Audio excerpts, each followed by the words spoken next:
Hi, good afternoon, everyone. Welcome to our latest live video. I'm delighted to say that I'm joined by Caren from KreativeInc agency today, and we'll get Caren to introduce herself in a minute. But I guess the general subject we're going to talk about today is about accessible websites, and Karen's going to tell us kind of what that exactly means and why it's important as we go through.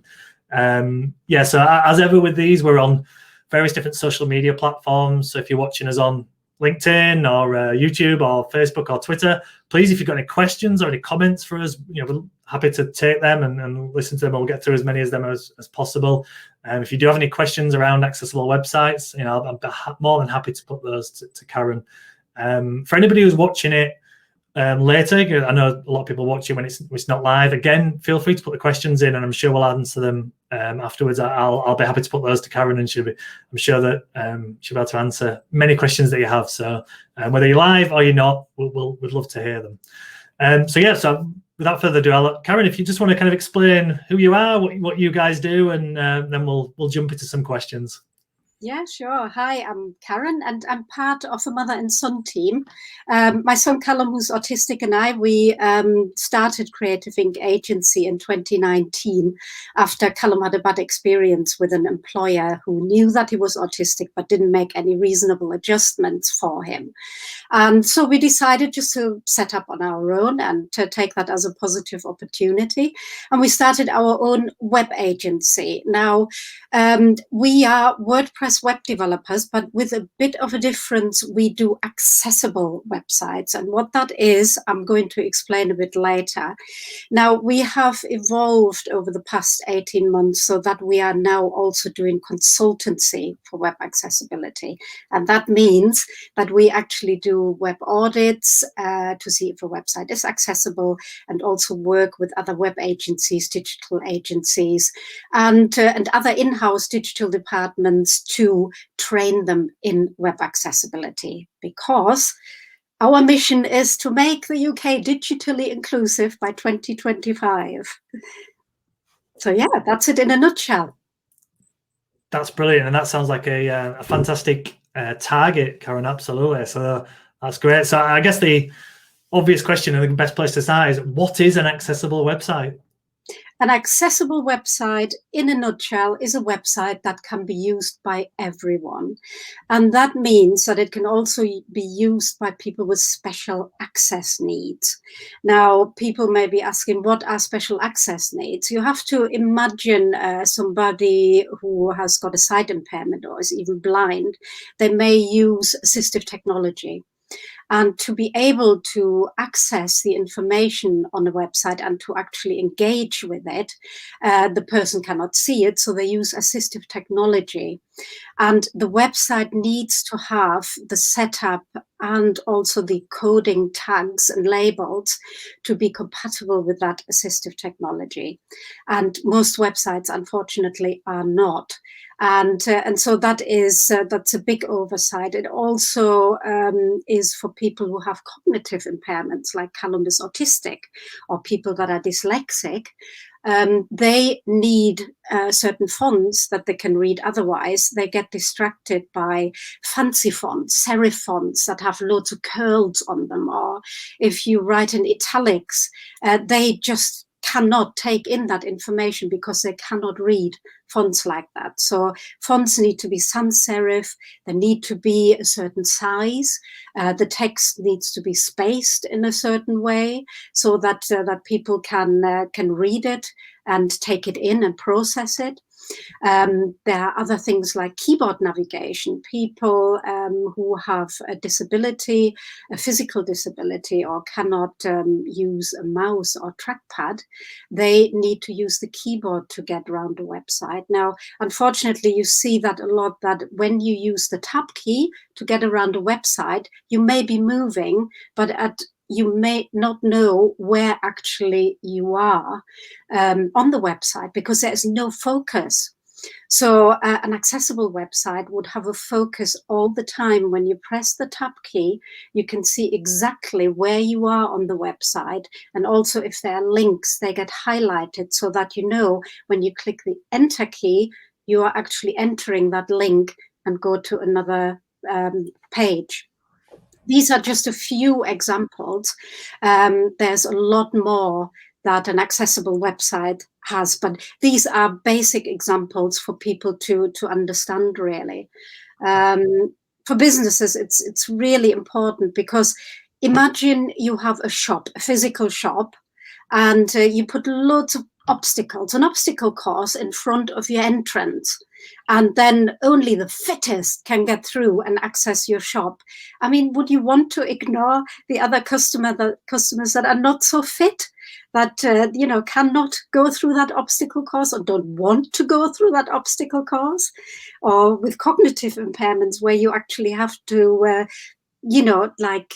solve a quiz or puzzle before you can enter the shop. So your website is your shop window now, because we are in the digital age. COVID has actually made all that a lot quicker. That we've been sort of propelled into the digital age, and it's really important that businesses realize that they should have a website that is accessible or user-friendly to everybody, to all their target audience, to all their customers.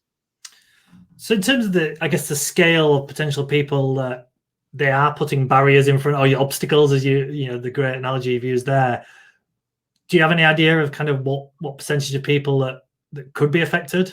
Oh, yes. Let's say in the UK, we've got 68 million people in the population. 20%, that's about 14 million, are registered as disabled. And so you could say that 1 in 5 of your potential customers is ignored if you have an inaccessible website. So that is a huge amount of people, really. But if you see it in the wider sense, they have got friends and family as well that would support a website that is accessible. And the BBC has actually done a study in 2017, and they have come up with the purple pound, which is the spending power of disabled people and their friends and families, their circle, is about 249 billion pounds a year in the UK. That's what it's worth in the UK economy. And then we have another report that we always refer to, that is the Click Away Pound report. And that Click Away Pound report has found that businesses lose a potential 17.1 billion pounds a year when users click away from websites that they cannot get to grips with. That is not just disabled visitors. That is really anybody who cannot, use the website that they're sitting in front of. Absolutely. Now, my next question was about like the benefits of businesses to have an accessible website, but I think you've pretty much answered that really with that. Just in pure numbers and things like that. I mean, without getting too technical on these things, how does Google and I guess any search engine look at websites in terms of accessibility? What does it look at that element?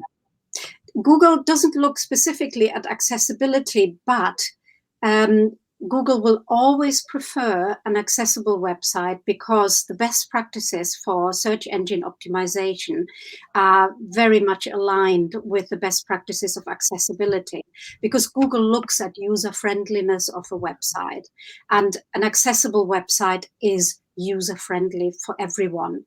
So Google will always prioritize that. Also, the content has to be clear for cognitively impaired people. You have to be very concise with your information, and Google likes that too. So you can say an accessible website will be favored by Google. Well, absolutely, that makes sense. So, I mean, one of the things you mentioned there about your aim of digitally inclusive by 2025, I think you said. That's right, yeah. So how do you think you can achieve that? Because that's quite a big goal, Caren. Good on you for having one, but how do you think you can do that? It is a big goal, but we really want to set ourselves a proper target, and not just say, oh, we want to improve the digital inclusivity in the UK, because it really is, if you have a goal like that, 2025, then you feel, driven to really work towards that. And the way we want to do that, because Caren and Callum cannot do that on their own, so we have decided to give, very good tips on our website and on our LinkedIn profile. LinkedIn is our main social media platform, and on how people can check whether the website is accessible or not, and also what they can do then to make it accessible. And one of the things that we are doing is, if somebody, for example, has checked their website and has found that, for example, they cannot navigate it through a keyboard, then they may come to us and say, what do I do now? So the first thing we would always ask is, do you have a web developer?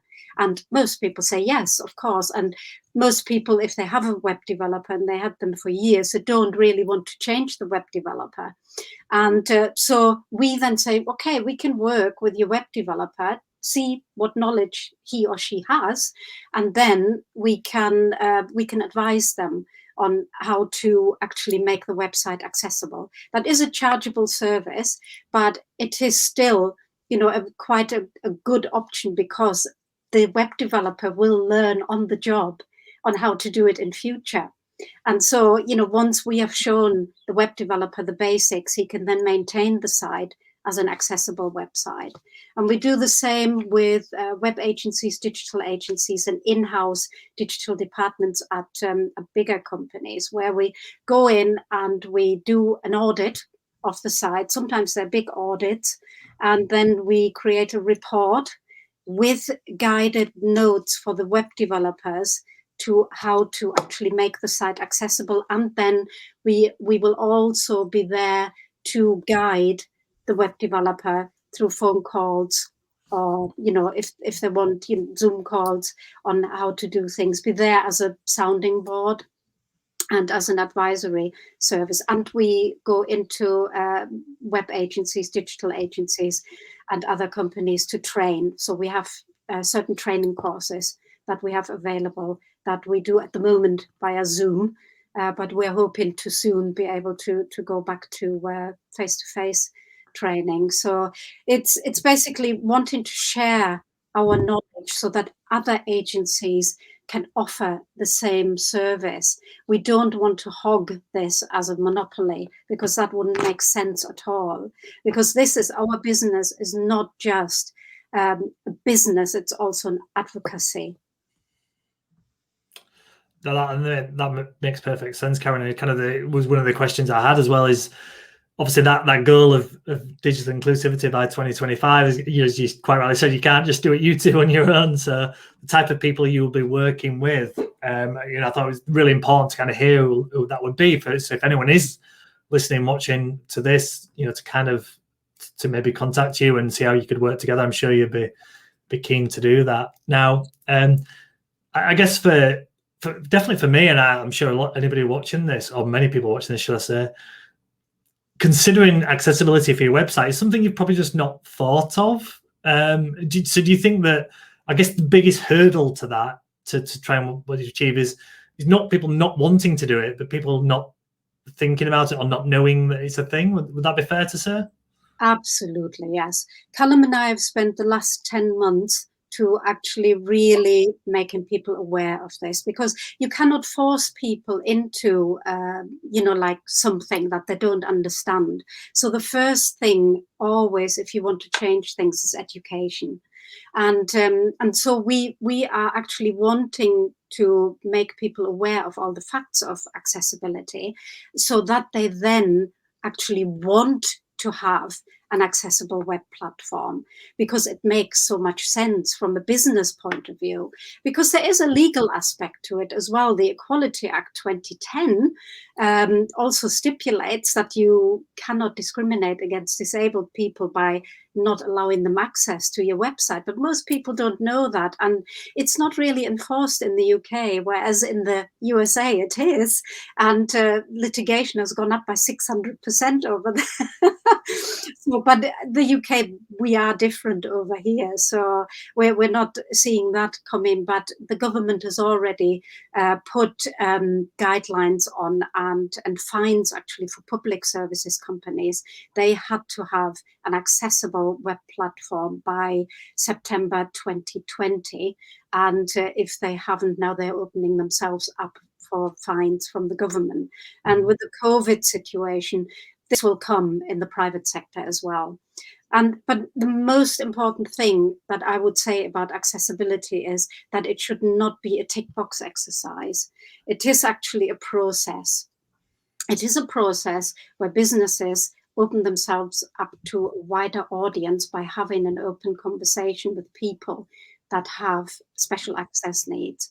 And this open conversation can be triggered through an accessibility statement. You know, where you have your privacy policy and everything on the website, you should have an accessibility statement there as well, which clearly says, we are thinking about accessibility and we are thinking of changing our website to be accessible. This is what our website can do at the moment. This is what we're working on. If you come across anything that you cannot access, please contact us on this email address, on this telephone number, and we will try and find a solution for you. And that is also accessibility, because it means you are open for people to contact you and say, look, I'm really interested in your company, but I cannot get to grips with your website. And then they know where to go and to contact you. And then you have that conversation with them over the phone, over Zoom, depending on, you know, like what kind of access difficulty that person has. And I think that is really, really important to know as well. But also, if you design, if you are a business that is looking to have a new website, if you design and develop the website from scratch as an accessible website, then really it is not that expensive. For example, we don't charge more to do an accessible website, because for us it is standard.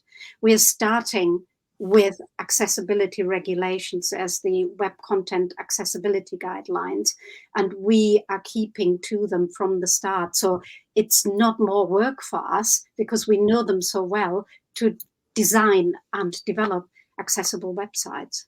So having that option, and we have, obviously, you know, we have packages to suit startup companies, micro businesses, SMEs, larger companies. So we have different packages there as well, so that we have something for, you know, for every budget, really. Absolutely. So I guess for anyone watching this, that like you said, it's not just a tick box exercise. I guess it's like anything, it's a process. It's a starting point. And so if someone has their own website now, is there a few kind of, I guess, quick wins, nice and easy things that they can maybe just slightly change on their website that will help? It might not be the whole way that you want it to go, but you've got to start somewhere, haven't you? So is there any kind of few little things that people could maybe do?